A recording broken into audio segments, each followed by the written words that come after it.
All right, good afternoon. I have to admit I'm a little worried because they gave me a pretty tough job, that is to send you home.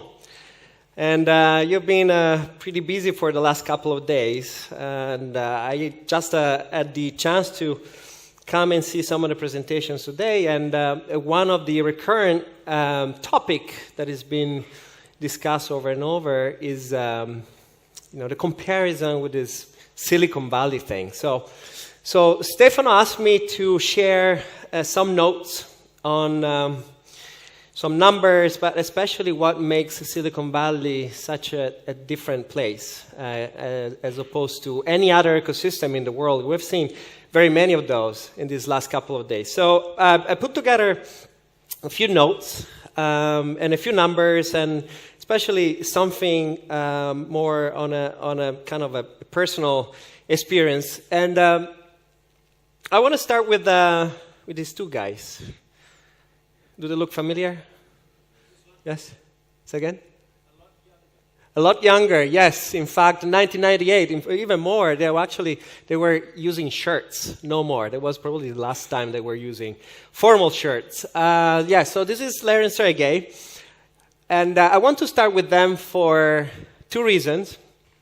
One is because I owe them a lot. I owe them 7 years of good food, a lot of learning activities, and especially they taught me a number of lessons. One is what Evan has been referring to for a long time, that is, the best situation ever is when you're making money while you're sleeping. And so they show to me and to the world a model where this is actually working. It's working pretty awesomely. That's a Google model.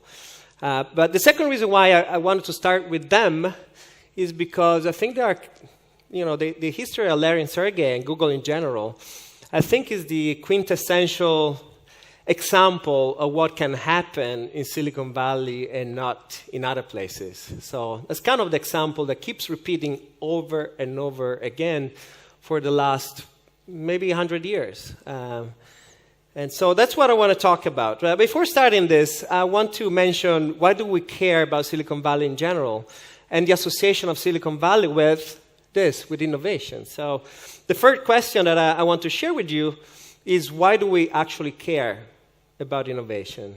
And there are a number of answers that we can all share there, but this is one that I actually brought from Eric Schmidt, speaking of Google, because innovation tells us what is going to happen next.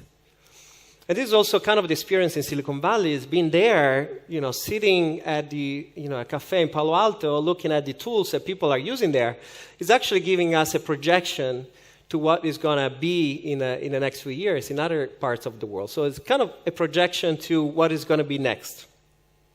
But no matter where we do it, the ingredient of innovation are pretty much the same everywhere. So this is kind of a pretty well-known formula, as I don't think that Silicon Valley has a different formula for this. You still need three different things. We still need the cool ideas. You need the human talent. And then you need resources, specifically capital, to put these two ingredients at work to potentially create disruptive innovation. That's clearly a necessity to have. But again, keep quoting Eric Schmidt. When back in the day when he was the CEO of Google, I remember him saying, and again, this is Google, so this is kind of the association with innovation in the world. That's what Eric is saying, you cannot plan innovation, but the best that you can do is to create the conditions for innovation to develop. And then things might happen or might not, but it's very hard to plan innovation from the top down. And this is what I want to start kind of sharing with you. So we talk about ingredients. I want to kind of put into numbers the differeces from Silicon Valley with some other ecosystems in the world in general, starting from macroeconomical factors. So those are kind of the three ingredients, just with different words, and just kind of localized into, in this case, Silicon Valley. So the three main pillars that we saw before, the three main ingredients, there specifically are kind of organized into the ideas are the universities, and Stanford and Berkeley are key universities, top universities. In U.S., there are still a very great source of creative ideas. A lot of PhD students, Larry and Sergey of the world are still coming from there. So the universities are still doing a pretty darn good job in filtering talent.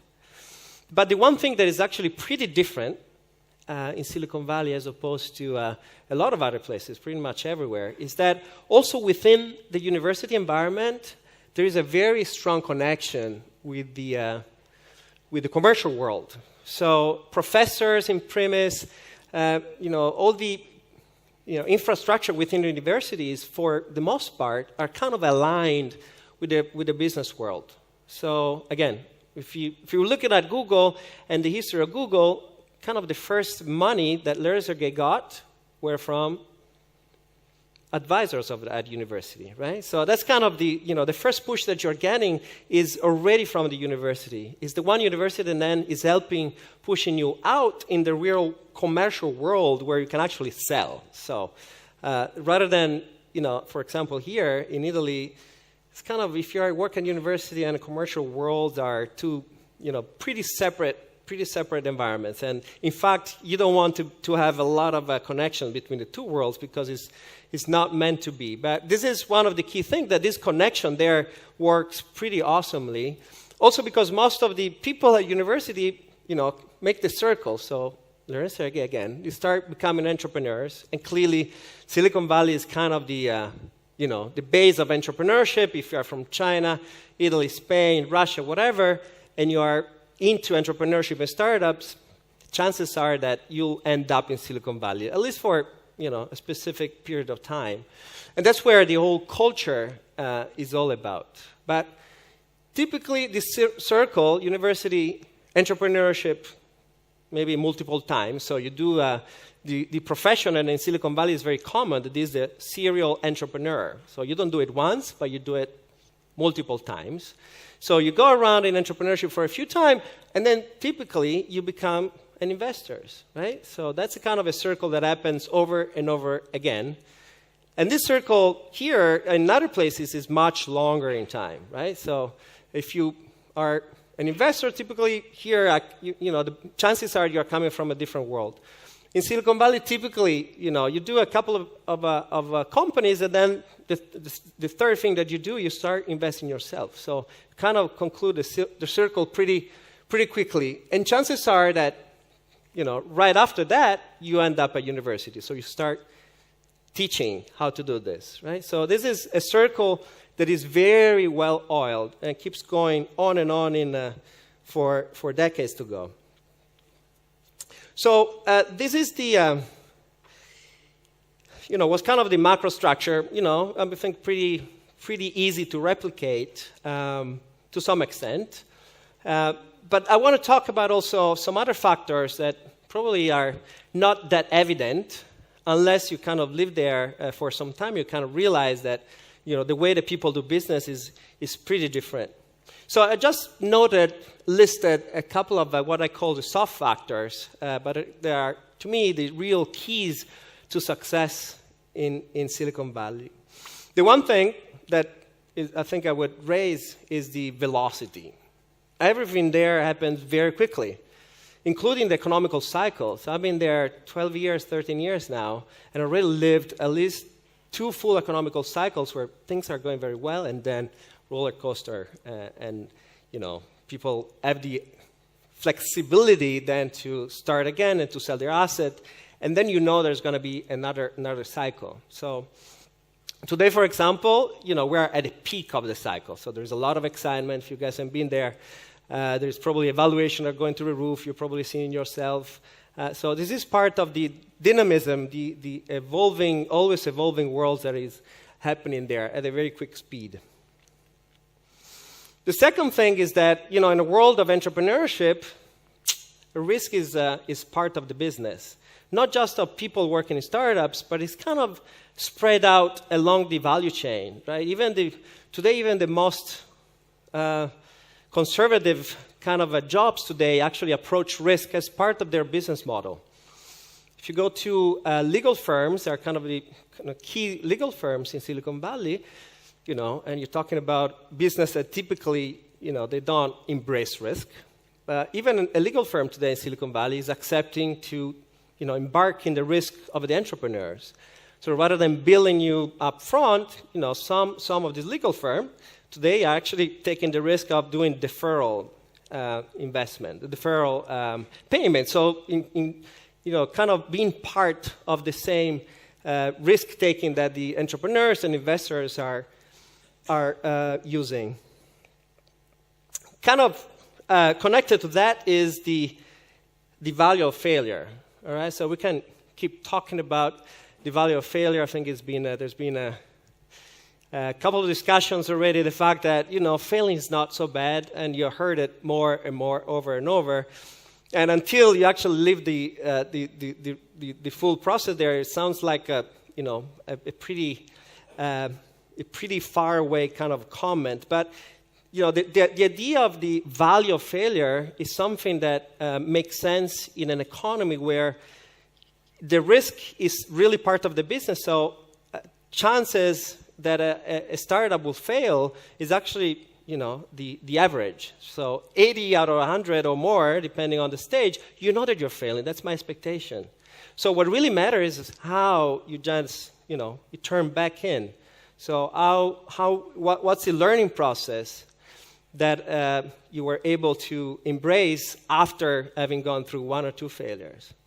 And so that also translates into the way that you present yourself, your pitching, your personal professional experience. You actually, there is a positive side of failure that you're showing that, I learned that. I've been through the very bad times, and I was able to go back, right? So even from a valuation point of view as an investor, you tend to go and in fact, dive kind of deeper into the failure experiences of entrepreneurs. So you see the kind of the positive side of it rather than just, try to avoid even talking about it.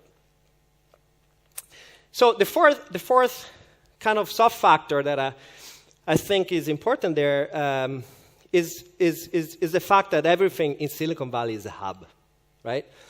In an economy where the information is really the key kind of currency, a lot of processes in the society are around, processes to make this information flow really, really easily. So within the corporations, for example, or in the daily life of people, there is a specific amount of time and resources that are dedicated to, being part of this hub. So, people typically in their resources, in their calendar, in their day, they do dedicate a specific amount of time in being an active part of this hub. So, the fact that LinkedIn was, born and grow really quick in Silicon Valley is not by chance, right? So it's really an expression of this hub that Silicon Valley is all about.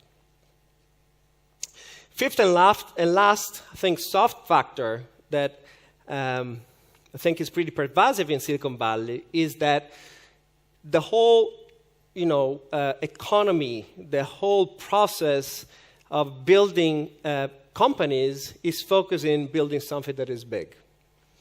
Because just with, scale, the whole business model of most of companies there makes sense. So people in the ecosystem, investors, entrepreneurs, their modus operandi is really to try to look and build something that can really become big. It's not that, building family businesses is bad, but it's not the interest of Silicon Valley. Silicon Valley is a place where you expect that, you can prove and scale huge businesses. So the whole, expectation from early on is that you're approaching a problem that is big.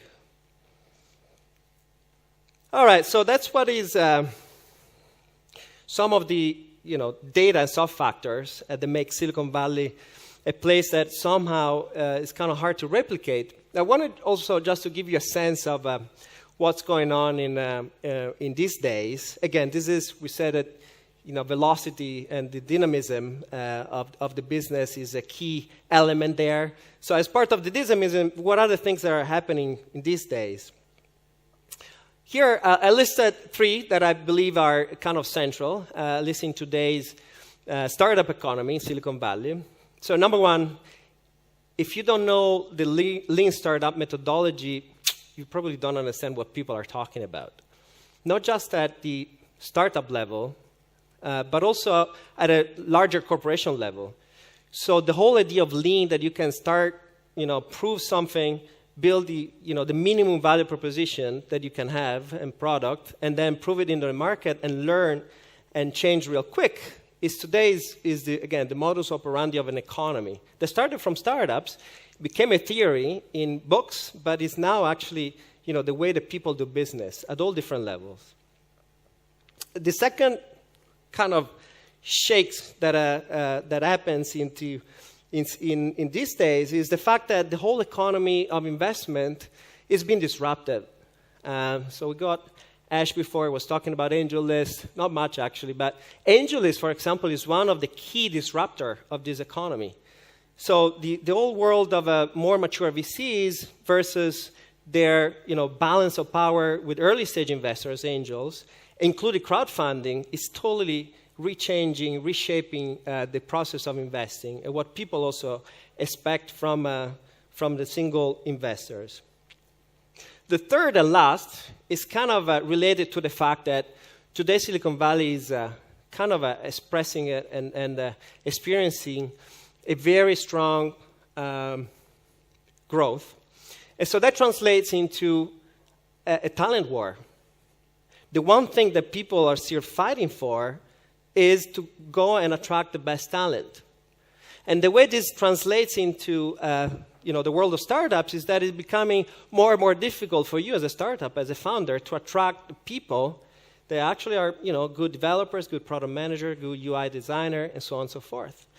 Because the large corporations, the Google of the world, the Twitter of the world, the Facebook of the world, are fighting for that same talent. So the whole process of, as it was discussed before, of building a company that is international from day one, where maybe some of the product development, some of the product engineering is done somewhere else, but the head of the company is taking advantage of a very dynamic world in Silicon Valley. That whole model becomes economically more viable. It makes more and more sense.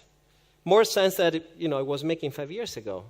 And today is actually very possible to do this. So that's kind of one of the tendencies that you see more and more of startups that are, from day one, multinational entities. So they have part of their development in Greece, in Russia, or in Italy, but the head is right there.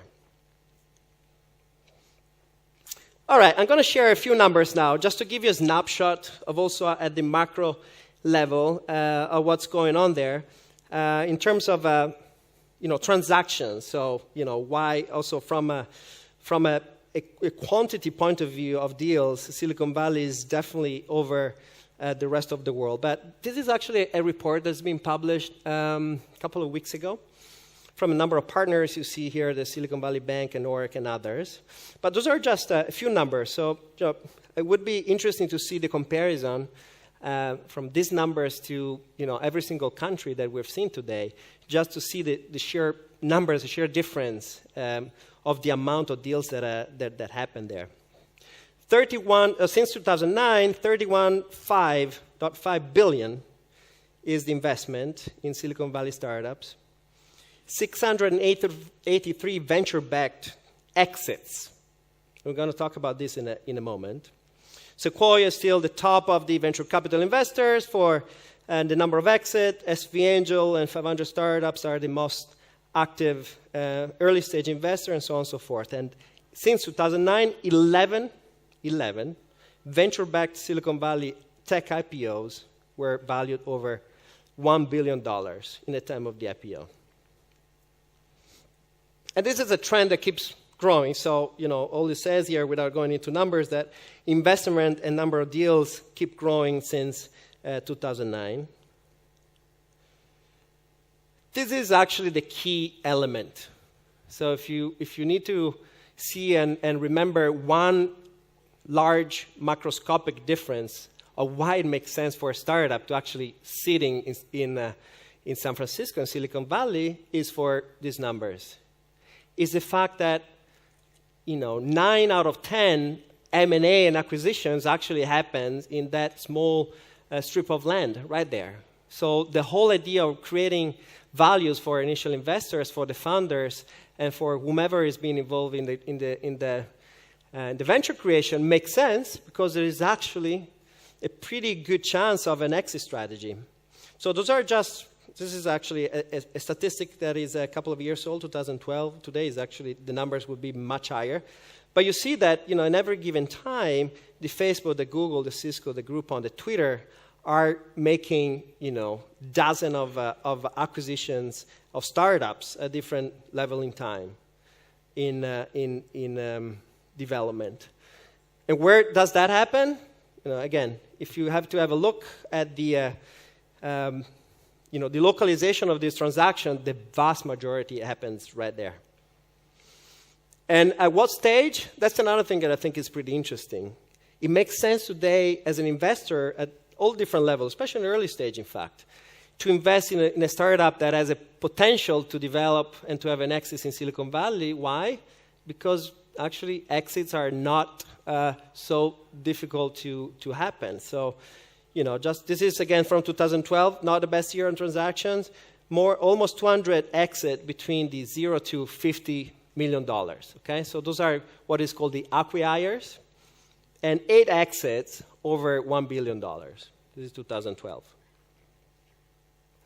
All right, I want to end with 2 notes on why overall, we're seeing all macroscopical data, but why does it make sense if you're working in a tech world to spend maybe some time in Silicon Valley? If there is one reason, it's for this, for the validation. The fact that if you're an investor, if you're an entrepreneur, if you are in that ecosystem, chances are that if you compare yourself with the kind of the Serie A of entrepreneurship in Silicon Valley, that's kind of validates your model. And I just brought here a couple of examples of stories that would have happened just in Silicon Valley, nowhere else, just to give you a sense. How many of you have heard of this project? Yeah, there are a few. All right, if you see this, I'm going to go real quick because the time is over and we need to rush. But exactly 2 years ago, this is a post from May 2012. This was a project. In fact, the guy that started, Andrea, that is right there, was an intern with us at Google for some time and had passion of this very cool product, but was very early stage. To cut it short, had a bunch of issues in finding traction, finding funding, finding angels, and it actually ended up a year into it, after having moved to San Francisco for this validation. It was really at the end of the rope. Up until the day that he started interacting with a TechCrunch post. The post was actually about a different product, not his product, about a product of that was kind of competitive product. And he went into Facebook in a group of people that most of you Italians probably were already part of, that is the Italian startup scene Facebook, and said, guys, I need some help. Why don't you kind of, like my comments there? So what he posted said, okay, I like your product, that's great, but actually I think our product is much better than this, and those are the reasons.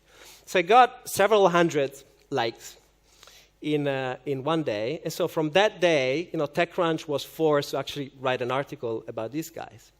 Long story short, from that moment on, Mark Zuckerberg liked also the next article that happened on TechCrunch. They went into the next South by Southwest event. They became the product for South by Southwest. And right after that, they were acquired, as you can see here. They were the last acquisition from Facebook right before IPO. Zero money, very little traction. This is another one that actually I want to share with you. I'm going to end with this. How many of you have heard of Monkey Parking? That's right here, because you work with them, so you've seen them before. That is a very interesting project. Why? Because we saw it here. They came to we ran a startup school in San Francisco. They came with us for three weeks, for a month. This is, just to give you in short, this is an application for you. You're looking for parking in San Francisco, and you said, I want to find a parking in this area. Who can provide a parking for me? And so, it's a kind of a marketplace. So you have your car. You say, okay, I can provide a parking. Who can bid more? Okay, so it's kind of a very simple shared economy kind of option in Silicon Valley. The reason why I'm saying this is that 2 weeks ago, it became viral. 2 weeks ago, a week ago, it became totally viral. So from one day to another, it was on Wired, as you see here. It was on TV. It was on the Huffington Post. It was on TechCrunch a couple of times. Just because, there was a situation where the San Franciscan thought they was kind of crossing the line of the shared economy. They were selling, public parking, right? But the return of all this discussion in 2 days is that this guy is now having a meeting with Google. Next week, he has to fly back to San Francisco because Sequoia has asked for a meeting. Again, validation happened in 1 week. All right, and I'm going to end up there. I'm out of time, and just I want to wish you to be the next Glancy and Monkey Parking of the next few years, and all the best for your future. Thank you.